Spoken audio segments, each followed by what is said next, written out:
Imagina que cierras los ojos y viajas atrás en el tiempo. Te encuentras en un mundo medieval donde la justicia, el crimen y el castigo eran muy distintos de lo que conoces hoy. No había cámaras, ni juicios largos, ni prisiones organizadas como las modernas. Todo se basaba en la reputación, en el miedo, en la religión y en la brutalidad de las penas.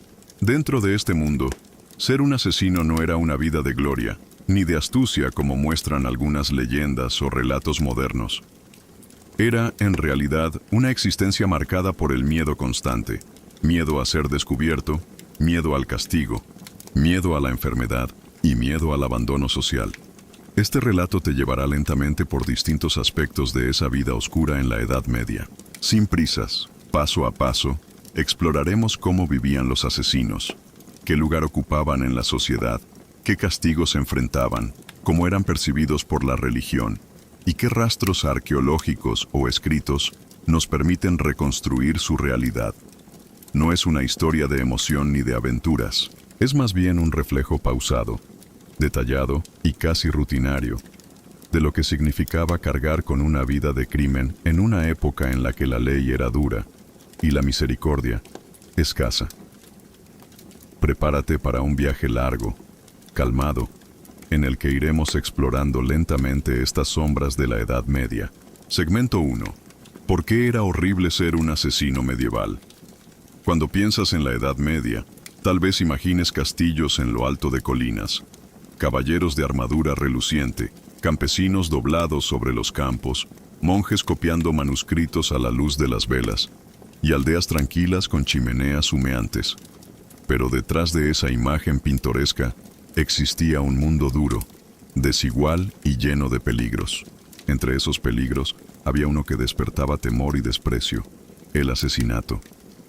Ser un asesino en tiempos medievales era mucho más que cometer un crimen.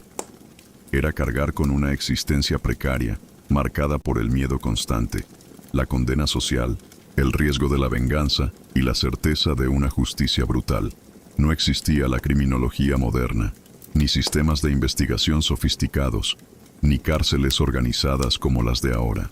Lo que había era una combinación de costumbres antiguas, castigos ejemplares y una religiosidad omnipresente que transformaba cada asesinato en una afrenta no solo a los hombres, sino también a Dios.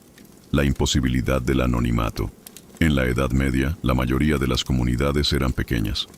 Un pueblo podía contar con apenas unas decenas de casas, dispuestas alrededor de una iglesia o un mercado. Todos se conocían. Se sabía quién trabajaba la tierra de tal señor, quién estaba casado con quién, y quién debía tributo a la parroquia. En ese contexto, un crimen no podía pasar inadvertido. Imagina un pueblo de apenas 100 personas. Un hombre muere de manera violenta. No hay investigadores ni peritos forenses, pero sí rumores que circulan de boca en boca. Todos sospechan, todos murmuran. El asesino queda atrapado en una red invisible de comentarios y acusaciones. No se podía escapar al escrutinio colectivo. En las ciudades un poco más grandes, el anonimato era algo más posible, pero no mucho. Los barrios estaban organizados en parroquias, y cada recién llegado debía registrarse o contar con el aval de alguien conocido. Vagabundear sin oficio fijo ya levantaba sospechas. Por lo tanto, el asesino debía moverse constantemente, cambiar de lugar, de nombre y de apariencia, siempre con la paranoia de ser descubierto. El peso de la venganza. En muchos lugares de Europa medieval persistía la costumbre del ojo por ojo. Si un hombre mataba a otro, la familia de la víctima tenía derecho a vengarse. Este derecho a la venganza privada se regulaba en algunos casos con compensaciones económicas. El famoso Weregild, de origen germánico, que consistía en pagar una suma de dinero o bienes para saldar el crimen. Pero esas compensaciones eran más frecuentes en épocas tempranas. Con el tiempo, la justicia feudal y real tomó un papel más fuerte. El problema era que, mientras tanto, el asesino vivía bajo la amenaza constante de ser perseguido por los parientes de su víctima. No había refugio seguro. Un camino oscuro, una taberna mal iluminada, o incluso una misa podían convertirse en lugares peligrosos. El asesino nunca estaba tranquilo. La justicia feudal y real. Con el fortalecimiento de los reinos, El asesinato dejó de ser solo un asunto entre familias para convertirse en un desafío al poder de los señores y de los reyes. El crimen se veía como una amenaza al orden social, y el castigo debía ser ejemplar. El método más común era la horca. Los ajusticiados eran colgados en las afueras de los pueblos, en colinas visibles desde lejos. El cuerpo permanecía allí, pudriéndose a la vista de todos, como advertencia. Era una forma de recordarle al pueblo que el poder del señor feudal o del rey era absoluto, y que cualquier transgresión sería castigada sin clemencia. Otros castigos podían ser la decapitación reservada en ocasiones para nobles, la hoguera especialmente para delitos considerados agravados por herejía o brujería, y la rueda, uno de los tormentos más temidos en el que los huesos del condenado eran rotos lentamente antes de la muerte. El asesino sabía que, si era atrapado, su final sería público, doloroso y humillante. Esa certeza acompañaba cada paso de su huida. El verdugo y el espectáculo del castigo. La figura del verdugo era central. Era temido y despreciado a la vez. El verdugo no solo mataba, sino que representaba la fuerza de la justicia terrenal. Para el asesino condenado, su encuentro final era con él. Las ejecuciones eran públicas. Se anunciaban con tiempo y convocaban a multitudes. No eran solo castigos, sino también espectáculos. Niños, ancianos, comerciantes, campesinos, todos acudían. El cuerpo del asesino pasaba a ser un instrumento pedagógico. Moría 2 veces, primero en carne y hueso, y luego en la memoria de todos, que lo veían como ejemplo de lo que no debía hacerse. La religión y la condena del alma. Más allá de lo terrenal, existía el peso de la religión. La Iglesia condenaba el asesinato como pecado mortal. No bastaba con pagar una compensación. El asesino era señalado como enemigo de la ley divina. Se le recordaba que, al quitar una vida, se condenaba al infierno eterno. La posibilidad de redención era mínima. Solo si confesaba y mostraba arrepentimiento antes de morir, podía aspirar al perdón divino. Algunos relatos cuentan que ciertos asesinos pedían pasar la última noche en oración, custodiados por monjes, para enfrentar la ejecución en paz espiritual, pero en la mayoría de los casos, el asesino moría con la angustia de ser considerado un alma perdida. La vida en la clandestinidad.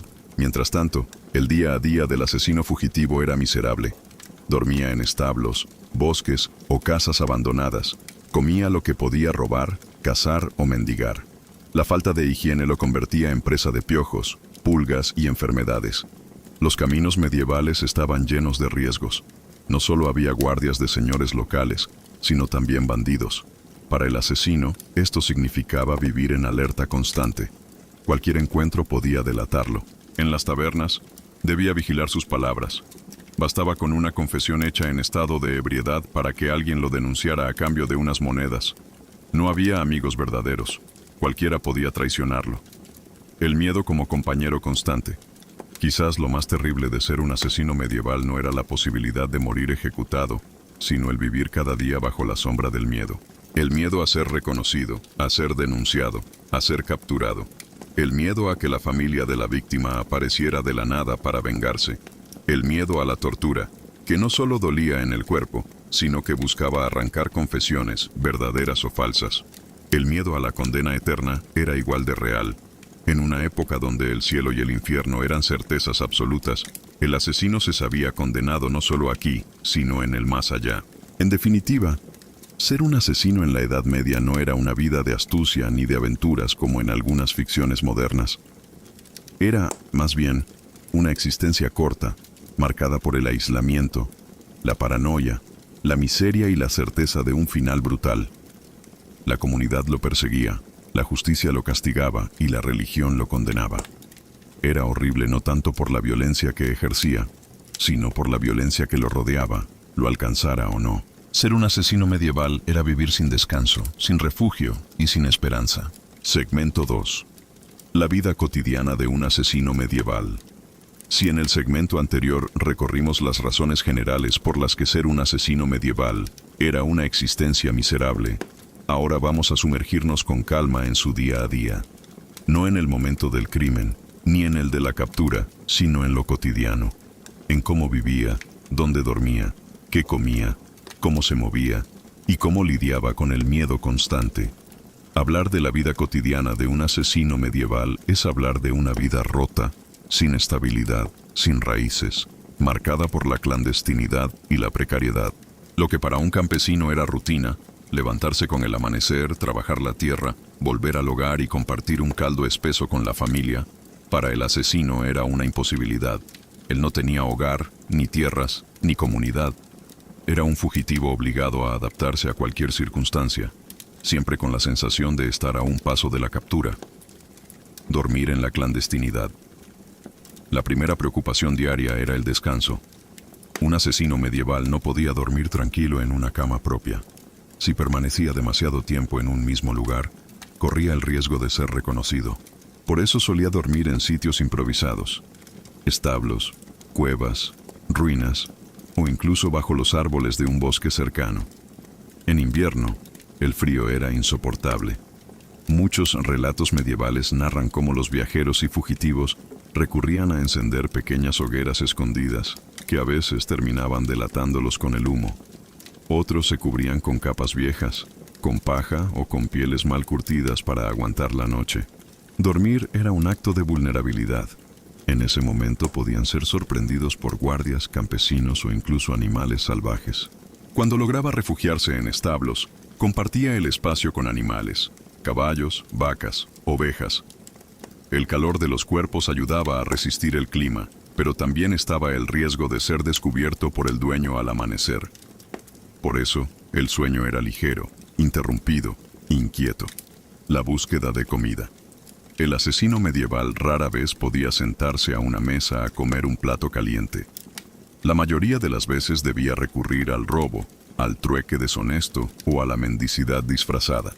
En los pueblos el pan negro era el alimento más común. Un trozo de pan duro podía ser suficiente para sobrevivir un día. Robar en mercados era arriesgado. Los comerciantes conocían bien a sus clientes y un rostro extraño llamaba la atención. Si lo atrapaban con las manos en la masa, la acusación de robo podía bastar para iniciar un proceso que lo condujera a la horca. En los caminos, el asesino podía intentar cazar conejos, aves pequeñas o pescar en riachuelos, pero no siempre tenía acceso a armas o redes, y la caza furtiva en tierras de un señor feudal era considerada delito grave. Muchos asesinos terminaban alimentándose de lo que encontraban: raíces, frutos silvestres, bayas o restos abandonados por viajeros más afortunados. La carne era rara, salvo que consiguiera robarla. El queso y la leche, a veces obtenidos de establos, eran bienes codiciados. Y el vino barato o la cerveza aguada de las tabernas eran las pocas oportunidades de sentir calor en el cuerpo. El disfraz del anonimato. Un aspecto clave de la vida cotidiana era el intento de pasar desapercibido. El asesino debía disfrazarse de viajero común. Para ello, utilizaba ropas corrientes, túnicas gastadas, capas de lana, sombreros que ocultaran parte del rostro. No podía llamar la atención con atuendos elegantes, pero tampoco podía ir demasiado harapiento, pues eso despertaba sospechas de vagabundeo, que en muchos lugares era motivo de arresto. El disfraz también incluía el lenguaje. En la Edad Media, los acentos y dialectos variaban enormemente de una región a otra. Un viajero que hablaba distinto podía ser interrogado. El asesino debía aprender a responder con frases cortas, a fingir orígenes vagos y a no dar demasiada información. Algunos se presentaban como jornaleros en busca de trabajo. El campo siempre necesitaba manos para cosechar o levantar cercas. Sin embargo, estos empleos temporales eran arriesgados. Trabajabas al lado de personas que podían descubrir tu verdadera identidad. Aún así, para muchos asesinos, esta era la única forma de conseguir alimento y un techo por unos días. La paranoia constante. Quizás lo más característico de la vida cotidiana era la paranoia. Cada sonido en la noche, cada mirada prolongada en el mercado, cada pregunta de un extraño podía significar el final. El asesino no podía confiar en nadie, ni en taberneros, ni en campesinos, ni en otros viajeros. Una palabra de más, un gesto sospechoso, o incluso una vieja disputa podían bastar para que alguien lo denunciara a cambio de unas monedas. La traición era un riesgo constante. Por eso, su vida se volvía solitaria. La conversación era breve, superficial, distante. La amistad, prácticamente inexistente. La soledad pesaba tanto como el miedo. Historias de asesinos atrapados. Las crónicas medievales registran casos de asesinos que, a pesar de sus precauciones, caían por descuidos cotidianos. Uno de ellos fue reconocido por una cicatriz en el brazo mientras intentaba conseguir trabajo como jornalero. Otro fue descubierto porque usó una daga que había pertenecido a su víctima y que un mercader identificó. También hay relatos de asesinos que fueron atrapados en tabernas, tras beber demasiado y confiar su secreto a la persona equivocada. Otros eran traicionados por antiguos cómplices que buscaban salvarse a sí mismos. Estas historias muestran que, en la vida cotidiana, el asesino nunca podía relajarse. La enfermedad y el desgaste físico. A todo esto se sumaba la fragilidad del cuerpo. Sin buena alimentación, sin higiene, sin descanso, el asesino enfermaba con facilidad. La peste, el tifus, la disentería y otras enfermedades comunes podían acabar con él antes que la justicia. Las heridas mal curadas eran otro problema. Si había participado en un enfrentamiento, podía cargar con cortes o golpes que, sin atención médica, se infectaban. Los médicos medievales eran pocos, costosos y poco confiables. Para un fugitivo, acudir a uno era casi imposible. El desgaste físico era evidente. Ojos hundidos, piel sucia, barba descuidada. Estos signos también lo delataban, pues lo distinguían de los campesinos que, aunque pobres, solían tener una rutina más estable. La religión en lo cotidiano. Incluso en la clandestinidad, la religión estaba presente. El asesino escuchaba los repiques de campanas llamando a misa, veía las procesiones, oía los sermones desde las plazas. Para él, cada campanario era un recordatorio de su condena espiritual. Algunos buscaban refugio en monasterios, alegando arrepentimiento. La iglesia podía ofrecer asilo temporal, pero en muchos casos los entregaba a la justicia civil. Otros simplemente evitaban pasar cerca de iglesias por miedo a ser reconocidos en un lugar donde todos se conocían. La religión se infiltraba en lo más simple, en las oraciones antes de comer, en las cruces levantadas en los caminos, en las inscripciones en los cementerios. El asesino no podía escapar del recordatorio de que su alma estaba en riesgo, los caminos y el movimiento constante. El movimiento era parte esencial de la vida cotidiana. El asesino no podía permanecer demasiado tiempo en un mismo sitio. Los caminos medievales eran inseguros, plagados de bandidos, viajeros desesperados y guardias. Sin embargo, eran su única opción para cambiar de lugar. Caminar largas distancias era agotador. A menudo lo hacía solo, cargando con pocas pertenencias. El calzado se desgastaba rápido y las heridas en los pies eran comunes. El agua se obtenía de riachuelos y la comida era escasa. El viaje nunca era cómodo ni seguro. En las posadas debía pagar por alojamiento y para eso necesitaba robar o trabajar temporalmente. Dormir al raso era más común, a costa de pasar frío y hambre. El asesino vivía en movimiento perpetuo, pero ese movimiento no era libertad, sino una forma de sobrevivir un día más. El peso psicológico. Todo esto se traducía en un desgaste psicológico profundo. El asesino medieval vivía en un estado permanente de ansiedad. La paranoia lo aislaba. La soledad lo consumía. La falta de alimento lo debilitaba. Y el miedo a la captura lo perseguía incluso en sueños. Algunos buscaban refugio en la bebida, cuando podían permitírsela. Otros en la violencia misma, uniéndose a bandas de criminales o mercenarios, donde al menos encontraban protección temporal. Pero el resultado final era casi siempre el mismo: la caída en manos de la justicia, la venganza privada o la enfermedad. La vida cotidiana de un asesino medieval no era romántica ni aventurera. Era un día tras otro de privaciones. Dormir en lugares incómodos, comer apenas lo suficiente, disfrazarse para pasar inadvertido, desconfiar de todos y moverse sin descanso por caminos inseguros. Todo envuelto en la certeza de una condena espiritual que lo perseguía como sombra permanente. En definitiva, vivir como asesino medieval era una existencia rota, sin hogar, sin comunidad, sin paz. Una vida que se consumía lentamente en el miedo y en la miseria, mucho antes de llegar a la ejecución final. Segmento 3. La economía del crimen en la Edad Media. Cuando piensas en la palabra economía, tal vez te imaginas monedas de oro, mercados llenos de especias, artesanos vendiendo sus productos, campesinos intercambiando granos por sal, o comerciantes negociando en bulliciosas plazas. Pero había otra economía, mucho más oscura, que no aparecía en los registros oficiales ni en los libros de contabilidad de los monasterios. Era la economía del crimen, la red silenciosa de intercambios y favores que sostenía la vida de los asesinos, de los bandidos y de quienes vivían fuera de la ley. Un asesino medieval no podía depender de la agricultura estable ni de un taller artesanal con clientela fija. Su economía se movía en los márgenes, en encargos secretos, en robos, en sobornos y en alianzas temporales con aquellos dispuestos a pagar por servicios que nadie confesaba en público. Explorar este mundo es entender cómo la violencia también se convertía en moneda, cómo el asesinato podía ser un oficio, y cómo la necesidad humana por resolver disputas llevaba a contratar manos ajenas para derramar sangre. El asesinato por encargo. El crimen más evidente en esta economía era el asesinato por encargo. En una sociedad donde los conflictos entre familias, linajes o señores eran frecuentes, siempre había alguien dispuesto a pagar para eliminar a un enemigo.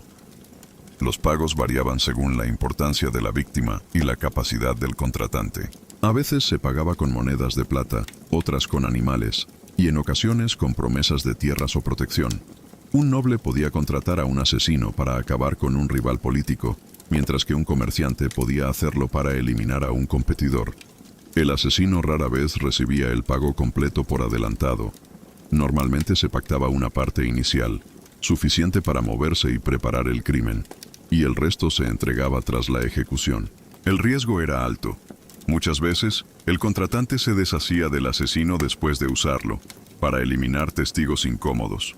La traición formaba parte del oficio. Monedas, trueques y favores. La economía del crimen no se basaba solo en dinero metálico. Las monedas eran valiosas y difíciles de ocultar. A menudo los pagos se hacían en especies. Un saco de grano, un cerdo, una capa de lana, o incluso la promesa de un lugar donde esconderse por un tiempo. En ocasiones, el pago podía consistir en un favor futuro. Un comerciante prometía silencio en el mercado, un tabernero aseguraba refugio en sus establos, un clérigo ofrecía una palabra a favor en una confesión. La red se sostenía con estos pequeños favores que mantenían al asesino en movimiento. Los favores eran peligrosos, porque dependían de la palabra y la lealtad de personas que podían volverse en su contra. Un simple cambio en las circunstancias, una deuda no pagada, una sospecha, una presión de la autoridad, podía convertir a un aliado en delator. El papel de los mercenarios. Los asesinos no siempre actuaban solos. En tiempos de guerra, muchos criminales se transformaban en mercenarios. Las guerras medievales eran frecuentes y necesitaban hombres dispuestos a matar sin demasiadas preguntas.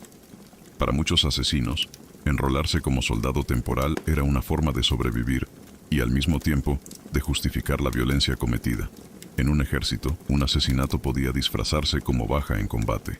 El caos de la guerra ofrecía un velo perfecto para ocultar crímenes. A cambio, el asesino recibía paga regular, alimento y cierta protección. Pero la vida del mercenario no era menos precaria. Al terminar la campaña, muchos quedaban de nuevo en la miseria, con la reputación aún más manchada y pocas opciones para reintegrarse en la sociedad. El crimen en los caminos. Los caminos medievales eran arterias vitales para el comercio, pero también escenarios de constante inseguridad. Asesinos y bandidos se aprovechaban de viajeros solitarios, mercaderes con caravanas pequeñas o peregrinos desprevenidos. El asesinato en los caminos tenía un doble propósito: eliminar testigos y apropiarse de bienes. Un comerciante cargado de telas, un recaudador de impuestos con bolsas de monedas, o un campesino llevando animales al mercado eran blancos fáciles. El botín se revendía en mercados negros o se entregaba a cómplices con puestos legales. Algunos artesanos actuaban como receptores, fundiendo metales robados o transformando objetos para hacerlos irreconocibles. Así, la economía del crimen se infiltraba en la economía formal, creando un círculo de dependencia entre lo legal y lo ilegal. Taberneros y comerciantes cómplices. La taberna era uno de los lugares clave en esta economía. Allí circulaba información, se cerraban tratos, se pagaba por silencio y se encontraban cómplices.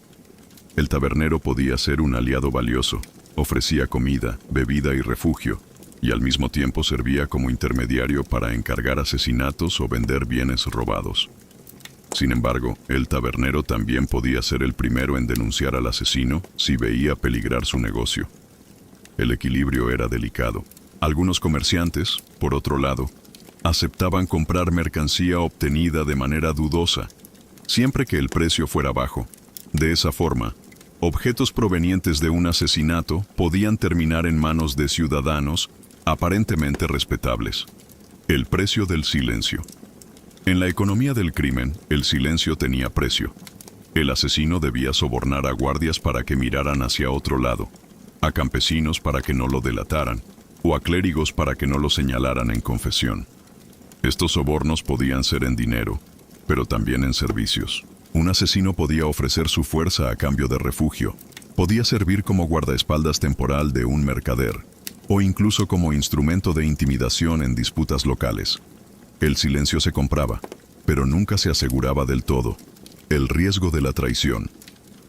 El asesino medieval vivía en un mundo donde la traición era moneda corriente. El mismo cliente que le pagaba podía delatarlo al día siguiente. El mismo cómplice que lo ayudaba a esconderse podía entregarlo por una recompensa mayor. Los reyes y señores ofrecían recompensas por asesinos buscados. Estas recompensas eran tentadoras para campesinos pobres y mercaderes necesitados. Bastaba con una denuncia para que el asesino perdiera todo. Por eso la confianza era mínima y las alianzas eran siempre frágiles. Documentos y salvoconductos falsos. Otra parte de esta economía eran los documentos falsificados. En las ciudades medievales, muchos viajeros debían mostrar cartas de salvoconducto para justificar su presencia. El asesino que quería moverse necesitaba papeles. Algunos escribanos corruptos o monjes necesitados ofrecían estos documentos falsos a cambio de dinero o favores. Con un salvoconducto, el asesino podía pasar por mercader, peregrino o siervo en misión. Sin embargo, si el documento era descubierto como falso, el castigo era inmediato y brutal. El tiempo como enemigo. La economía del crimen era inestable. Lo que hoy podía sostener la vida del asesino, mañana podía derrumbarse. Los pagos se retrasaban, los cómplices desaparecían, los refugios se agotaban. El tiempo siempre jugaba en contra. Un asesino podía sobrevivir unos meses gracias a encargos y pequeños robos, pero tarde o temprano la red se rompía. Y cuando se rompía, la captura era inevitable. La diferencia entre mito y realidad. Las historias románticas que a veces se cuentan sobre asesinos medievales, figuras astutas, siempre un paso adelante, viviendo de botines generosos, son más mito que realidad. La economía del crimen no era estable, ni generosa, ni segura. Era frágil, pobre y cruel. El asesino vivía de encargos pequeños, de pagos en especie, de robos arriesgados y de favores temporales. La riqueza era efímera, y el precio siempre alto. El riesgo de la horca, de la tortura o de la traición. Conclusión del segmento. En resumen, la economía del crimen en la Edad Media era un entramado oscuro de pagos secretos, trueques improvisados, favores comprados y alianzas frágiles. El asesino medieval no era un hombre rico ni poderoso. Era alguien que sobrevivía al margen, dependiendo de monedas sucias, de mercancías robadas y de silencios comprados. Esa economía no le daba seguridad ni futuro, solo prolongaba una vida que ya estaba condenada desde el primer crimen. La riqueza del asesino era siempre temporal y la pobreza permanente. Al final, todo botín acababa convertido en poco más que pan duro, un refugio por una noche y unos días más de huida antes de enfrentar el castigo final. Segmento 4. El castigo y la tortura en la Edad Media. Hablar del castigo en la Edad Media es entrar en un mundo donde la justicia no se entendía como hoy. El objetivo no era rehabilitar al culpable ni ofrecerle una segunda oportunidad, sino demostrar de manera pública y ejemplar que quien desafiaba la ley, la moral o el orden social, debía pagar con sufrimiento y con la vida. Para el asesino medieval, esto significaba que, una vez descubierto, no había esperanza. El camino natural era el tormento. la humillación y, finalmente, la ejecución. El castigo no se aplicaba en privado. Era un espectáculo abierto a la comunidad. Se buscaba que el sufrimiento de uno sirviera de advertencia a todos. Cada azote, cada fractura, cada gota de sangre derramada en la plaza era una lección.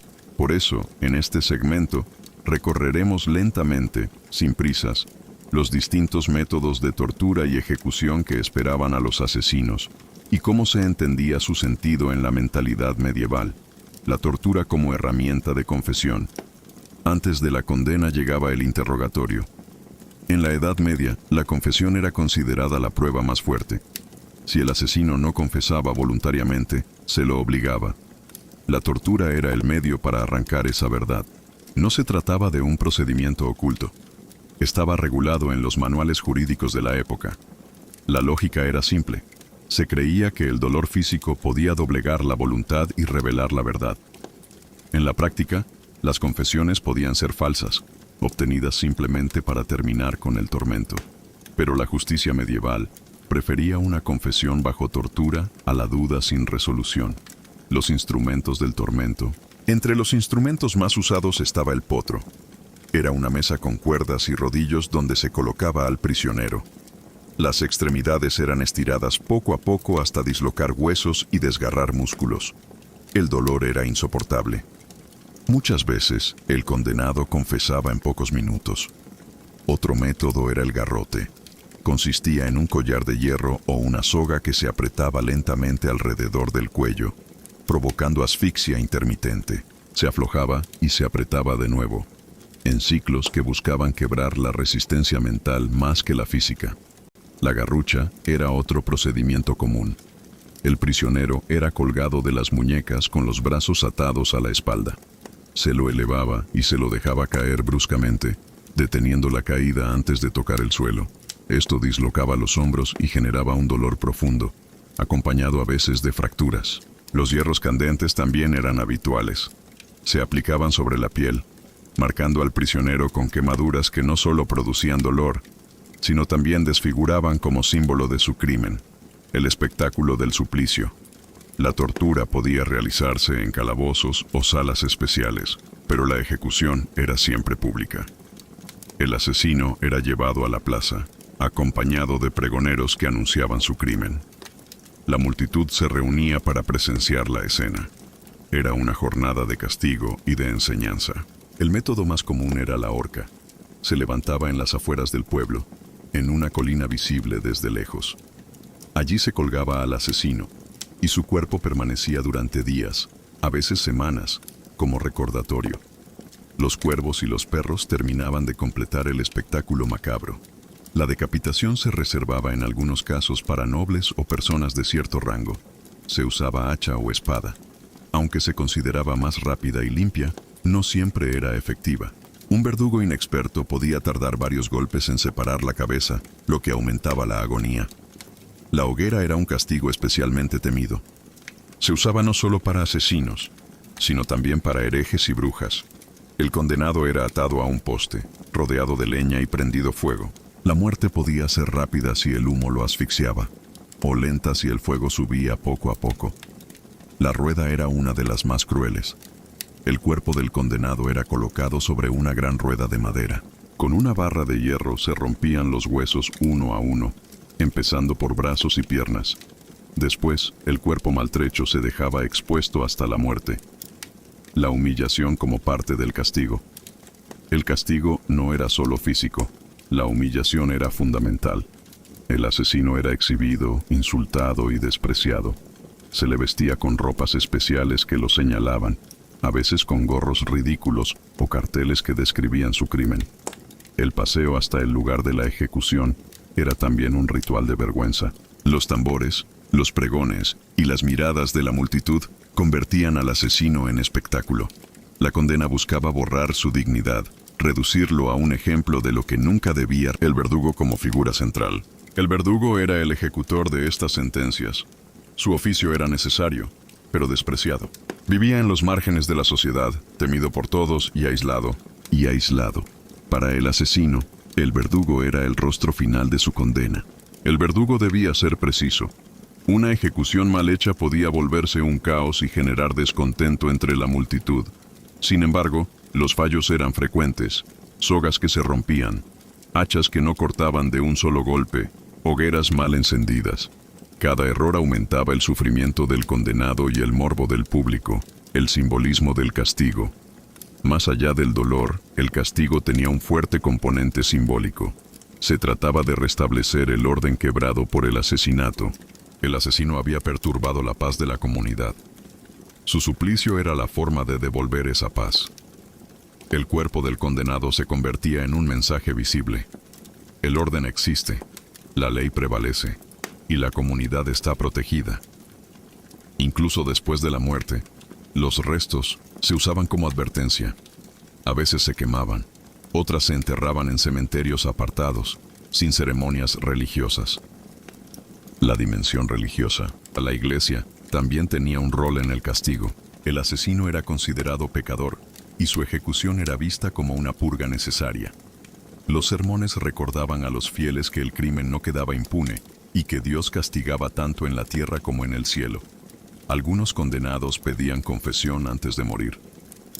Si el sacerdote lo consideraba arrepentido, podía darle absolución. Esto no cambiaba el castigo físico, pero ofrecía al asesino la esperanza de salvar su alma. El miedo colectivo. El objetivo final del castigo era infundir miedo.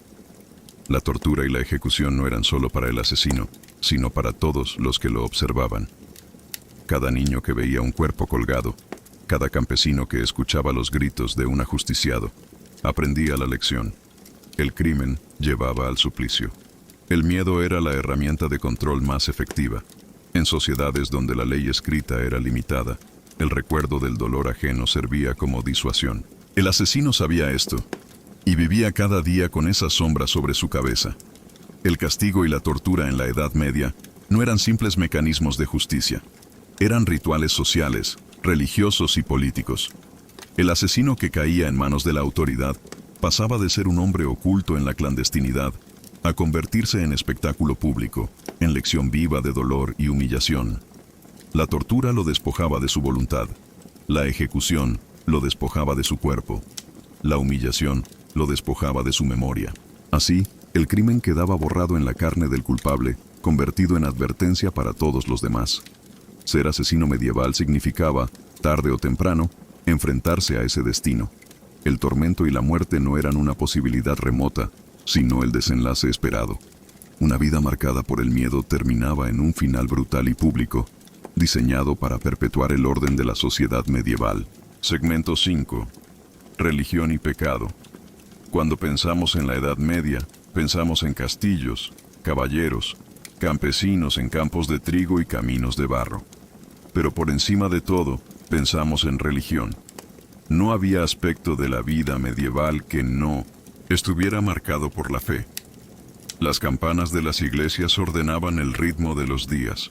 Las fiestas religiosas organizaban el calendario. Las creencias cristianas definían lo permitido y lo prohibido. La vida cotidiana, la política, la economía e incluso la muerte estaban atravesadas por la religión. Para el asesino medieval, esta presencia era aún más fuerte, porque a la condena de los hombres se sumaba la condena del alma. El asesinato no era visto únicamente como un crimen social, era sobre todo un pecado mortal. Según la doctrina de la Iglesia, el homicidio atentaba directamente contra uno de los mandamientos fundamentales: no matarás. Romper ese precepto significaba situarse en abierta rebeldía contra Dios. No importaba si la víctima era un campesino humilde, un comerciante o un noble. Quitar una vida sin autorización se consideraba apropiarse de un poder que solo pertenecía al Creador. El peso del pecado en la mentalidad medieval. El pecado era tan real como el hambre o la enfermedad. No era una idea abstracta, sino una carga concreta que podía condenar el alma al infierno. Para el asesino, esa condena era ineludible si no había confesión y penitencia. El infierno no era solo una metáfora, era un lugar concebido con imágenes muy vívidas: fuego eterno, demonios torturadores, ausencia absoluta de luz. Los sermones describían con detalle los tormentos que esperaban a los pecadores. De este modo, el asesino vivía con un doble miedo. Por un lado, el miedo terrenal a la captura y al suplicio público. Por otro, el miedo espiritual a una condena eterna. Aunque lograra escapar de los guardias, de las horcas y de las venganzas familiares, sabía que no podría escapar del juicio divino. El papel de la confesión era el único camino para limpiar el alma. Los manuales de confesores detallaban las preguntas que debían hacerse a los penitentes y las penitencias que correspondían a cada pecado. El asesinato era de los más graves. La absolución solo podía darse si había un arrepentimiento sincero y, en algunos casos, si el asesino aceptaba entregarse a la justicia. Para un asesino fugitivo, acercarse a un confesor era casi imposible. Entrar a una iglesia significaba exponerse a ser reconocido y denunciado. Muchos vivían con la angustia de no poder confesarse. Otros lo intentaban en secreto, rogando que el sacerdote mantuviera el sigilo. La confesión antes de la ejecución era frecuente. Cuando un asesino era capturado, se le ofrecía la posibilidad de confesar y recibir la absolución antes de morir. Algunos lo hacían como último consuelo, esperando salvar el alma aunque el cuerpo fuera destruido. Otros, sin embargo, morían en silencio, sin mostrar arrepentimiento, y eran señalados como pecadores perdidos. El infierno como amenaza constante. El discurso religioso medieval estaba lleno de imágenes del infierno. Manuscritos ilustrados, vitrales y esculturas mostraban escenas de demonios arrastrando almas, calderas hirvientes, cadenas de fuego. El pueblo creía firmemente en esas representaciones. Para un asesino, eran recordatorios constantes. Imagina, caminar por un pueblo medieval y ver, en la portada de la iglesia, un relieve del juicio final. Allí, Cristo separa a los justos de los condenados. Los justos van al cielo, rodeados de ángeles. Los condenados son arrastrados por demonios hacia las fauces abiertas de un monstruo. El asesino sabía que, según esa imagen, su destino estaba ya decidido. Los sermones y la condena pública. Los sacerdotes aprovechaban los crímenes para reforzar su prédica. Un asesinato en la comunidad se convertía en tema de sermones. Se recordaba a todos que el asesino no solo había roto la paz terrenal, sino también la ley de Dios. Su pecado contaminaba no solo su alma, sino la de la comunidad entera, que debía purificarse mediante oraciones, ayunos o penitencias colectivas. De esta forma, el asesino quedaba aislado no solo como criminal, sino como pecador que ponía en riesgo la salvación de los demás. El rechazo social tenía un fundamento religioso. Convivir con un asesino significaba convivir con el mal. El derecho de asilo eclesiástico existía una figura particular, el derecho de asilo. Un fugitivo podía refugiarse en una iglesia y, durante un tiempo, estar protegido de la justicia secular. El altar era considerado espacio sagrado, inviolable. Muchos asesinos huían hacia las iglesias buscando ese amparo. Pero el asilo no era permanente. El asesino podía permanecer unos días en el templo, mientras se negociaba su entrega. En algunos casos debía aceptar el exilio, marcharse a otro territorio o peregrinar a un santuario como penitencia. En otros, simplemente era entregado a la justicia tras haber confesado y recibido los sacramentos. El asilo ofrecía un respiro momentáneo, pero rara vez significaba salvación definitiva, el perdón imposible.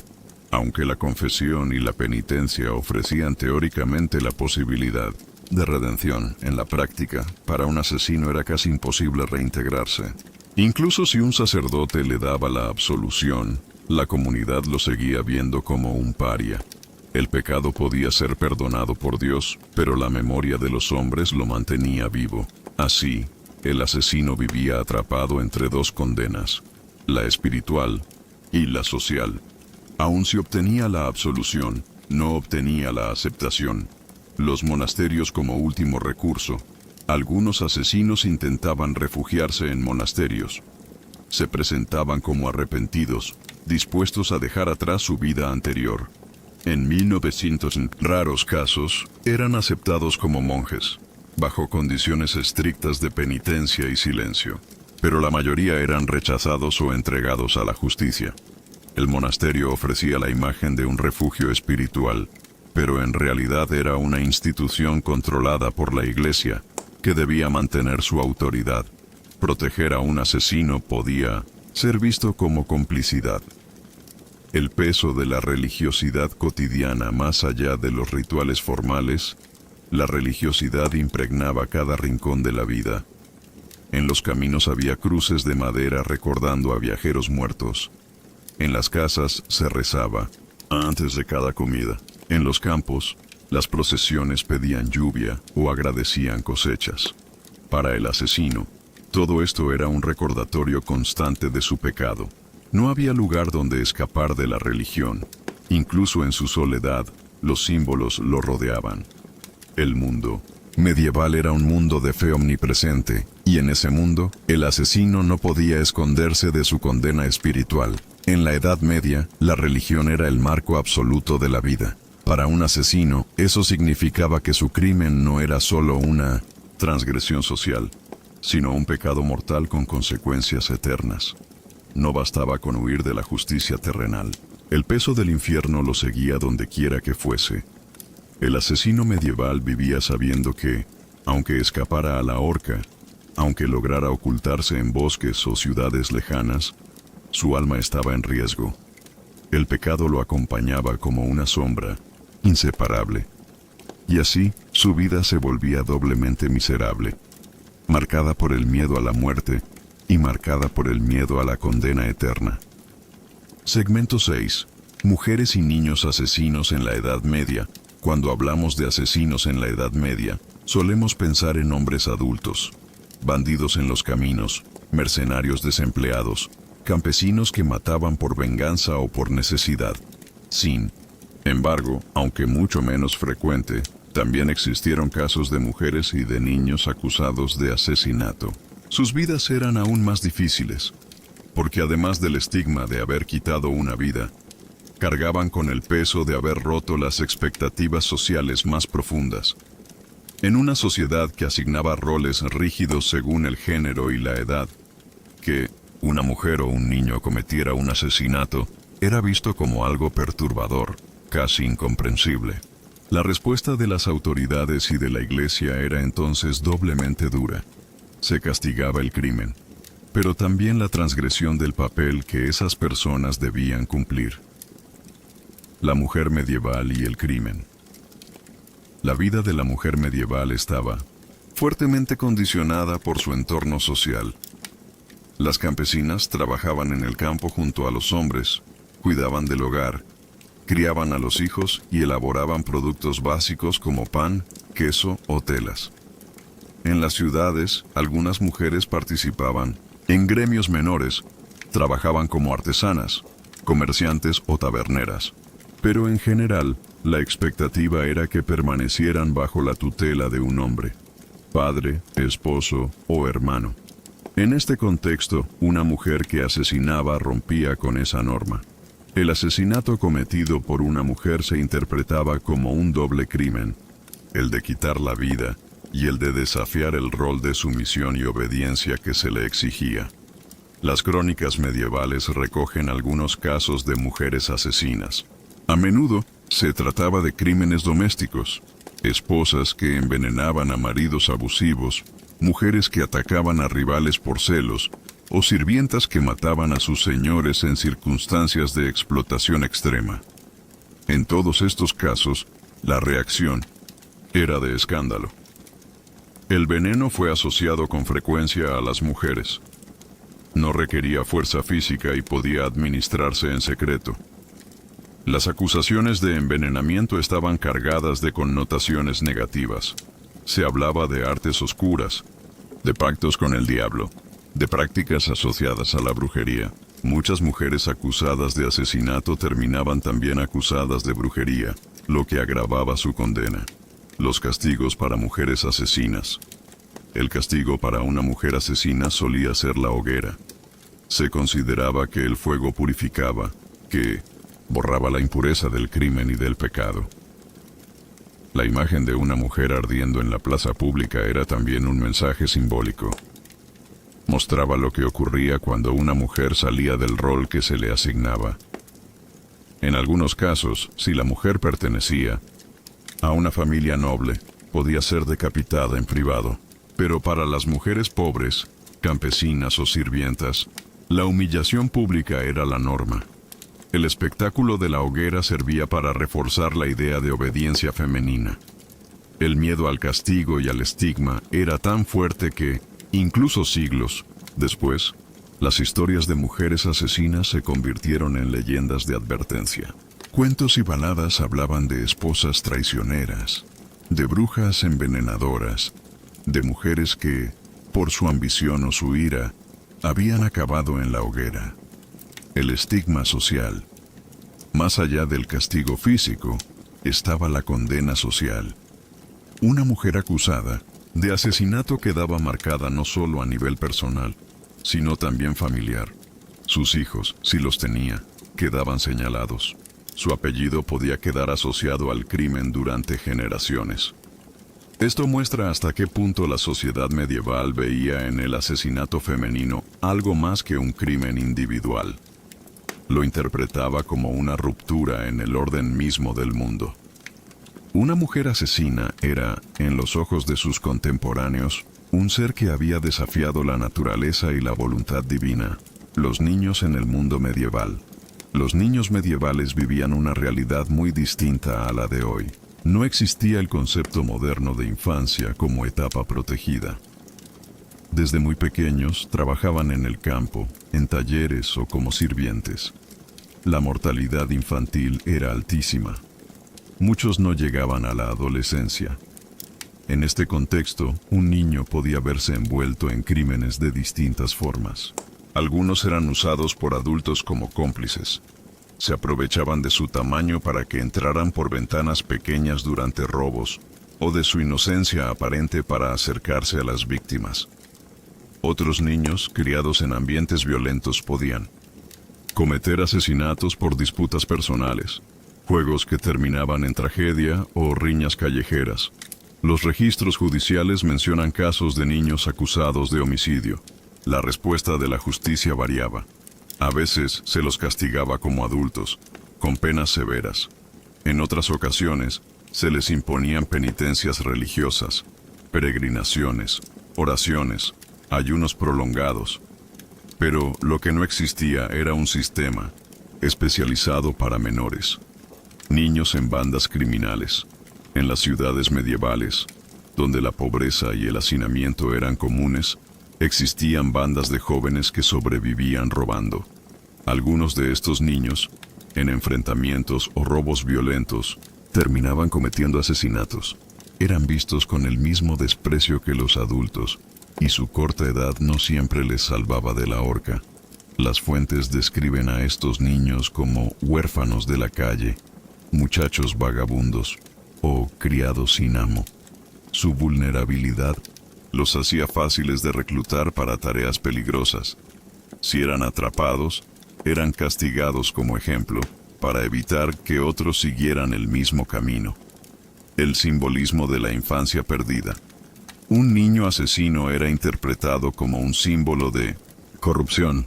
En una sociedad profundamente religiosa, se creía que los niños eran inocentes por naturaleza. Que un niño matara significaba que el pecado había penetrado hasta en la pureza más esperada. Los sermones lo usaban como advertencia. Las familias debían educar a sus hijos en la fe y en la obediencia, porque de lo contrario, podían caer en el crimen. El niño asesino era menos una persona que una lección moral para los demás. Ejemplos documentados. En los archivos judiciales europeos, se han encontrado registros de casos de niños condenados por asesinato. Algunos fueron azotados públicamente, otros enviados a monasterios como penitencia, y otros, en los casos más graves, ejecutados. Uno de los relatos menciona a un niño que, en una pelea, apuñaló a otro con un cuchillo de cocina. El tribunal lo condenó a ser azotado y luego enviado como siervo a un monasterio. Otro caso describe a un grupo de jóvenes que atacó a un viajero en los caminos. Uno de ellos lo mató y fue ejecutado en la horca, a pesar de tener apenas 13 años. Estos ejemplos muestran que, aunque excepcionales, los niños asesinos existieron y la sociedad los castigó con dureza. La doble condena de mujeres y niños. En ambos casos, mujeres y niños, el asesinato se veía como una ruptura más grave que cuando lo cometía un hombre adulto. La mujer rompía con su rol de sumisión, el niño con su rol de inocencia. El castigo era entonces también un acto simbólico. No solo eliminaba al culpable, sino que reforzaba la idea de que cada uno debía permanecer en su lugar. El asesino adulto era temido y despreciado. La mujer asesina era odiada y estigmatizada. El niño asesino era interpretado como un monstruo o como una advertencia divina. Hablar de mujeres y niños asesinos en la Edad Media es hablar de excepciones, pero también de realidades que muestran la rigidez del mundo medieval. En una sociedad de roles definidos, estos crímenes eran vistos como algo más que delitos. Eran transgresiones del orden natural y divino. Las mujeres asesinas eran castigadas con dureza, convertidas en ejemplo de lo que ocurría cuando se desobedecía el mandato de obediencia. Los niños asesinos eran castigados como adultos, o usados como lección moral sobre la importancia de la educación y la disciplina. En definitiva, para mujeres y niños, ser asesinos medievales significaba una condena doble. Por el crimen mismo, y por la ruptura del rol que la sociedad esperaba de ellos. Una vida aún más miserable, corta y marcada por el rechazo absoluto. Segmento 7. Los asesinos en tiempos de guerra. Hasta ahora hemos hablado del asesino medieval en tiempos de paz. Fugitivo, paria social, temido y perseguido por la comunidad, condenado por la justicia y por la Iglesia. Sin embargo, la Edad Media fue también un tiempo de guerras casi constantes. Reinos enfrentados, señores feudales disputando territorios, cruzadas, rebeliones campesinas y luchas dinásticas llenaban Europa de conflictos armados. Y en ese contexto, la figura del asesino adquiría un matiz diferente. Lo que en tiempos de paz era un crimen abominable, en tiempos de guerra podía convertirse en una virtud. La violencia, que en las aldeas llevaba a la horca, en los campos de batalla se transformaba en una herramienta aceptada e incluso deseada. Así, muchos asesinos encontraban en la guerra una forma de sobrevivir, de ocultar sus crímenes o de convertirlos en actos legitimados. La guerra como refugio. Para un asesino perseguido, la guerra ofrecía un refugio inesperado. Los ejércitos medievales estaban formados en gran parte por campesinos reclutados a la fuerza y por mercenarios contratados. La necesidad de hombres de armas era constante.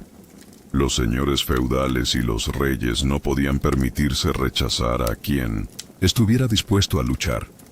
De este modo, un asesino podía presentarse en un campamento militar y ofrecer sus servicios como soldado.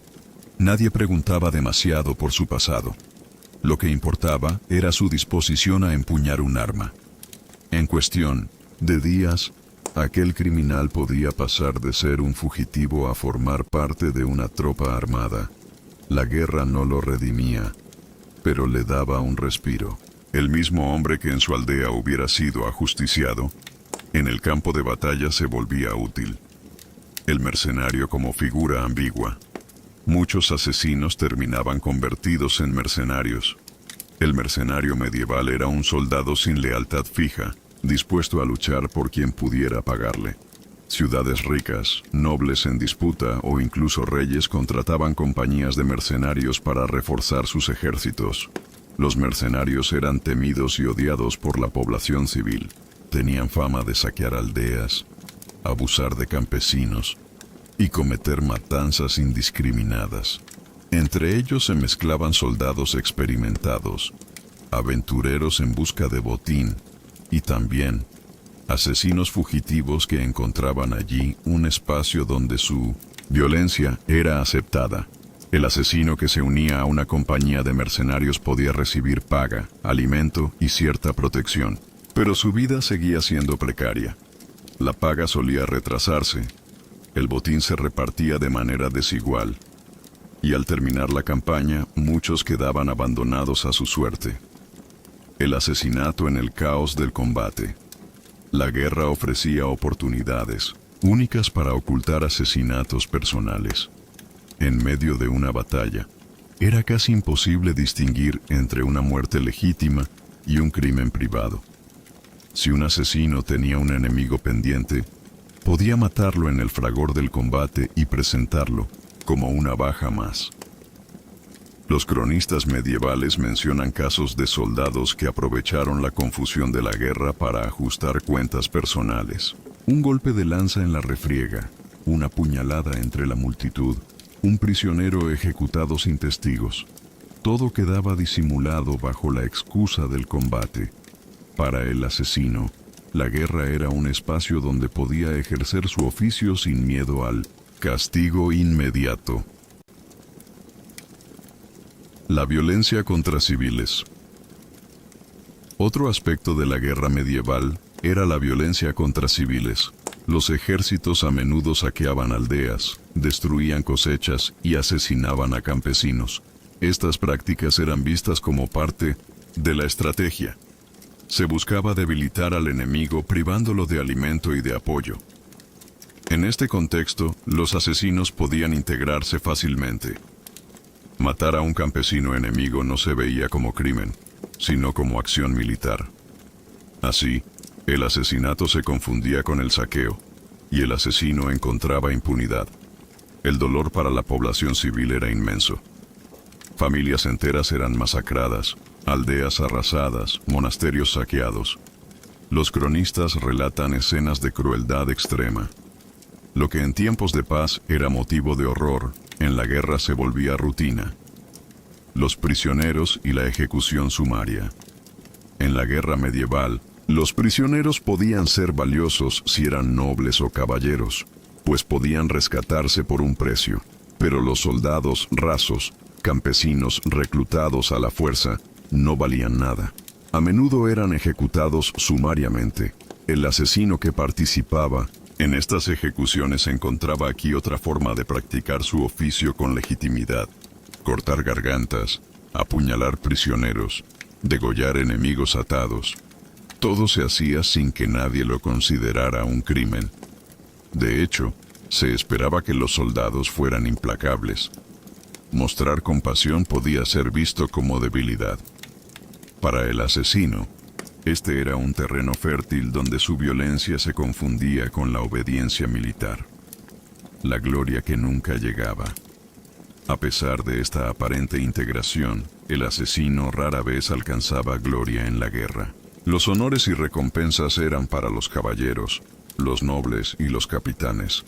El asesino era simplemente un soldado más, expendible, usado y descartado. Incluso si sobrevivía a varias campañas, al terminar la guerra volvía a ser lo que siempre había sido: un hombre sin raíces, marcado por su crimen. La sociedad medieval no lo aceptaba. La guerra ofrecía un refugio temporal, pero no una redención verdadera. La mirada de la Iglesia.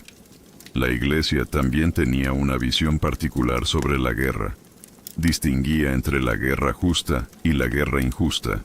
Matar en una guerra justa, como las cruzadas o la defensa de la fe, podía incluso ser visto como meritorio. Pero para el asesino fugitivo que se unía a un ejército por conveniencia, esa justificación no borraba su pecado. En los sermones se recordaba que la violencia solo era aceptable bajo mandato legítimo. Un asesino podía luchar en una cruzada y ser tolerado, pero la mancha de su crimen seguía pesando. En su conciencia, sabía que el perdón divino no se conseguía con sangre derramada en combate, historias de asesinos en guerra. Los relatos medievales mencionan figuras que mezclaban la vida de asesino y soldado. Algunos eran conocidos por su ferocidad en la batalla, otros por su crueldad con prisioneros. En las crónicas, a veces se los presenta como advertencias, hombres que habían vivido matando y que encontraron la muerte de manera violenta, sin gloria ni salvación. Otros relatos, más legendarios, los transformaron en villanos de cuentos, exagerando su brutalidad para reforzar la idea de que la violencia sin causa justa nunca encontraba redención. El regreso a la paz.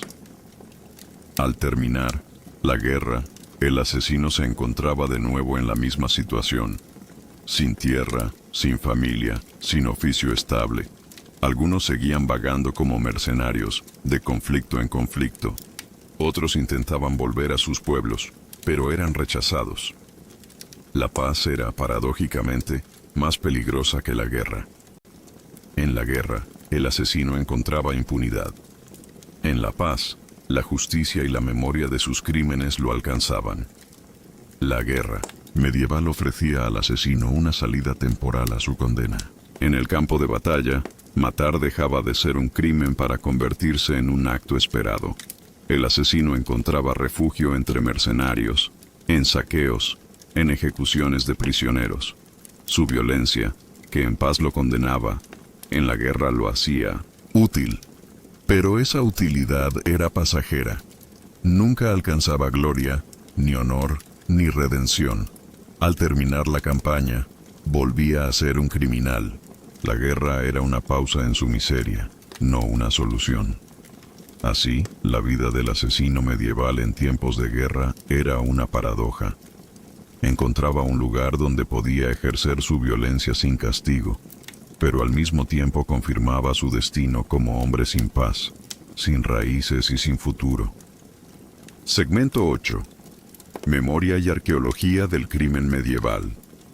Hablar de asesinos en la Edad Media es hablar de hombres y mujeres que, en la mayoría de los casos, terminaron olvidados, borrados de la memoria oficial, condenados en vida y en muerte.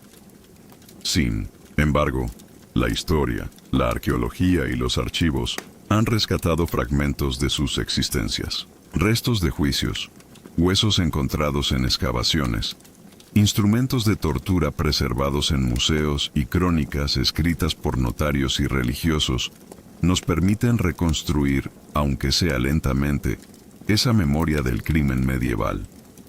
Este segmento será un viaje hacia esa memoria. No hablaremos ya del asesino como fugitivo, ni como pecador, ni como soldado en tiempos de guerra. Hablaremos del asesino como figura recordada en documentos y en restos materiales. Una figura que, aunque vivió en el anonimato, dejó huellas silenciosas que llegan hasta nosotros siglos después. Los archivos judiciales. En distintos rincones de Europa se conservan registros judiciales de la Edad Media. Muchos provienen de tribunales eclesiásticos, otros de cortes señoriales, y otros de ciudades que llevaban minuciosos registros de juicios y condenas. Estos documentos, escritos en latín o en lenguas vernáculas tempranas, son una de las principales fuentes para conocer la suerte de los asesinos medievales. En ellos se encuentran confesiones arrancadas bajo tortura, declaraciones de testigos, sentencias dictadas por jueces. Los nombres aparecen con detalle: fulano hijo de tal, vecino de tal aldea, acusado de haber matado a un hombre en tal circunstancia.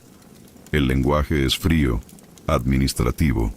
No hay emoción, solo constatación de hechos y penas. Gracias a estos archivos sabemos que el asesinato era castigado con particular severidad. No se trataba de un delito menor. Las actas muestran ejecuciones, mutilaciones, destierros, confiscaciones de bienes. También revelan que, en muchos casos, el asesino no actuaba solo, sino en redes de complicidad. Taberneros, mercenarios, vecinos, que colaboraban o callaban. La arqueología del suplicio. La arqueología ha aportado pruebas materiales que confirman estos relatos. En cementerios medievales, los arqueólogos han encontrado esqueletos con signos claros de ejecuciones, cráneos con cortes limpios de hachas o espadas, vértebras dañadas por la soga de la horca, huesos largos fracturados en múltiples lugares, compatibles con el tormento de la rueda. Estos hallazgos permiten ver lo que los documentos describen.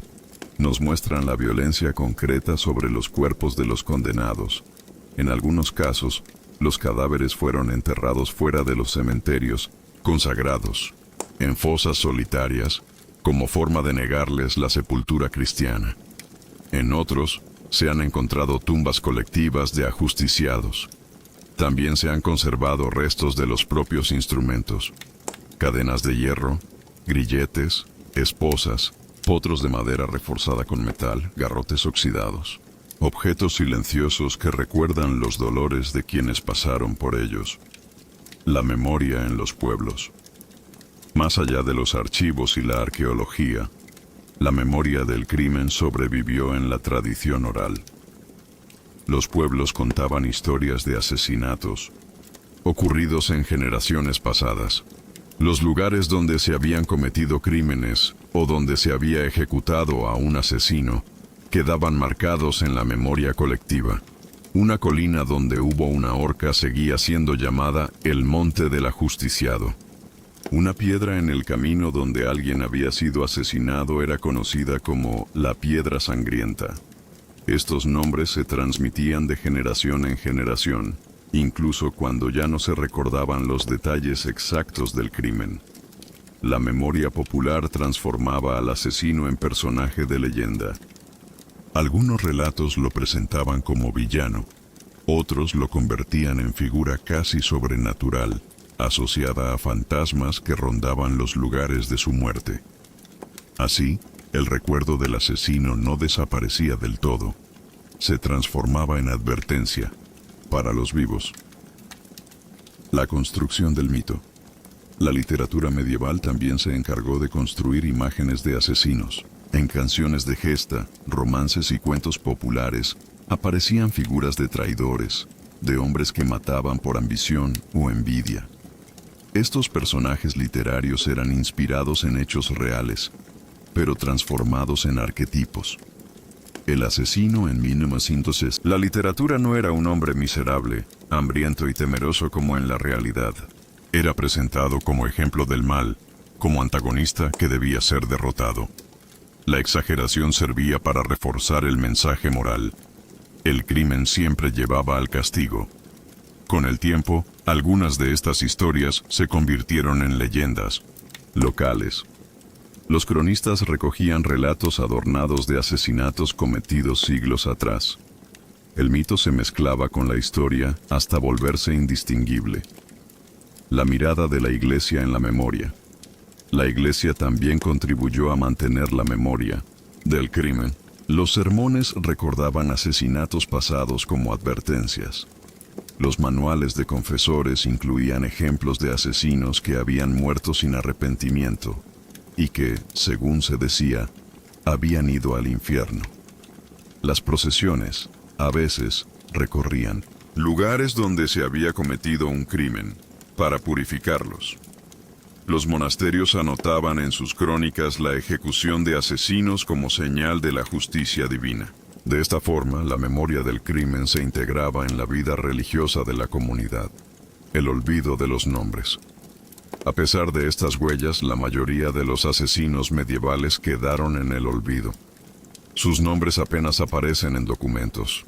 Sus historias se reducen a una línea en un registro, ejecutado por homicidio. No hay detalles de su vida, de sus motivos, de sus pensamientos. Este olvido era intencional. La sociedad medieval no quería recordar a los criminales como personas. Quería borrarlos, reducirlos a ejemplos de lo que no debía hacerse.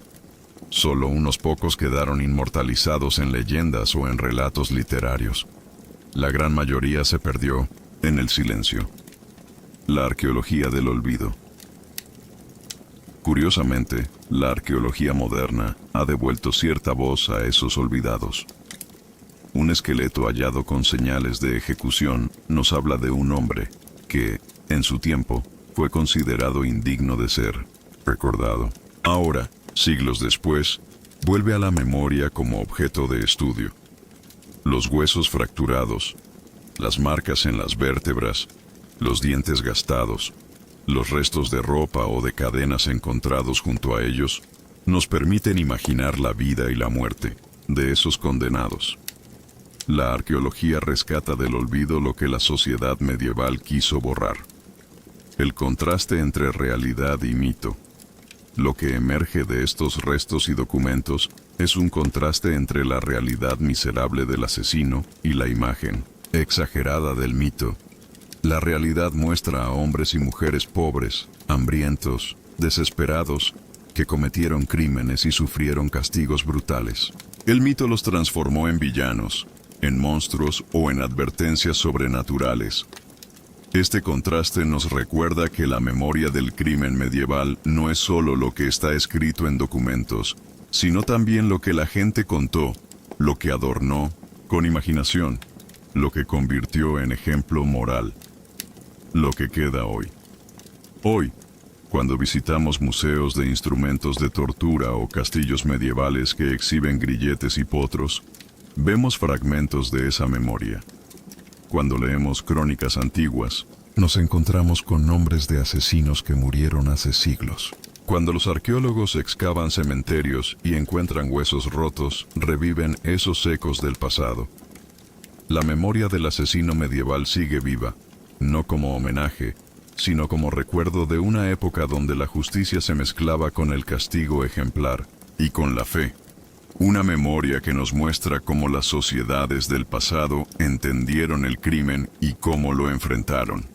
La arqueología y los archivos nos devuelven la voz de los asesinos medievales, aunque sea de manera fragmentaria. Nos muestran sus juicios, sus ejecuciones, sus restos físicos. Nos recuerdan que, aunque fueron olvidados por su propia sociedad, dejaron huellas que aún podemos estudiar. El asesino medieval, convertido en hueso, en línea de manuscrito o en leyenda popular, nos habla hoy de una vida marcada por el crimen, por la condena y por el olvido. Su memoria no es gloriosa ni heroica, es la memoria de la miseria, del dolor y del castigo. Así, el último destino del asesino medieval no fue solo la horca o la hoguera, sino también el silencio. Un silencio que, siglos después, la historia y la arqueología intentan desenterrar para mostrar con calma lo que significaba vivir y morir como asesino en la Edad Media. Hemos recorrido con calma los distintos aspectos de lo que significaba ser un asesino en la Edad Media. No lo hemos hecho con dramatismo ni con giros de tensión, sino con la lentitud necesaria para observar cada detalle. Hemos visto cómo la vida cotidiana de estos hombres y mujeres estaba marcada por el miedo, la miseria y la soledad.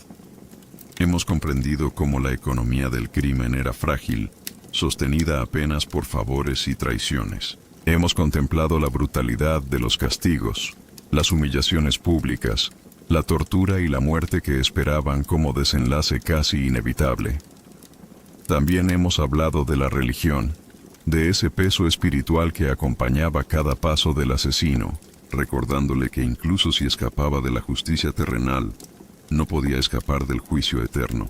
Nos hemos detenido en casos excepcionales de mujeres y niños, cuyas transgresiones fueron castigadas con mayor severidad por desafiar los roles que la sociedad les había impuesto. Hemos visto cómo la guerra ofrecía una salida temporal, un espacio donde matar no era crimen sino deber, aunque esa utilidad fuera siempre pasajera y nunca redentora. Y finalmente, nos hemos acercado a la memoria, a los archivos y a la arqueología, que rescatan del olvido los restos de aquellos que, en su tiempo, fueron condenados a desaparecer. El retrato que queda es el de una vida sin gloria. Ser asesino. En la Edad Media no era ser astuto ni poderoso. No era ser temido en secreto ni admirado como en algunas ficciones modernas. Era, en realidad, vivir en la intemperie constante, dormir con frío, comer con hambre, caminar con miedo. era saberse perseguido por hombres y condenado por Dios. Era, en definitiva, una existencia corta, miserable y sin esperanza. Y ahora, piensa que todo esto pertenece ya a un tiempo lejano, un tiempo de castillos y campanas, de horcas en las colinas y juicios en plazas polvorientas. Un tiempo en el que la vida era dura y breve, y en el que la violencia no encontraba redención. Puedes dejar que el murmullo de esta historia se disuelva en silencio. No hay más que añadir. El viaje ha terminado, y lo único que queda es el descanso. Cierra los ojos, respira despacio, y permite que el sueño llegue con calma, como un manto suave que cubre todo lo que hemos contado.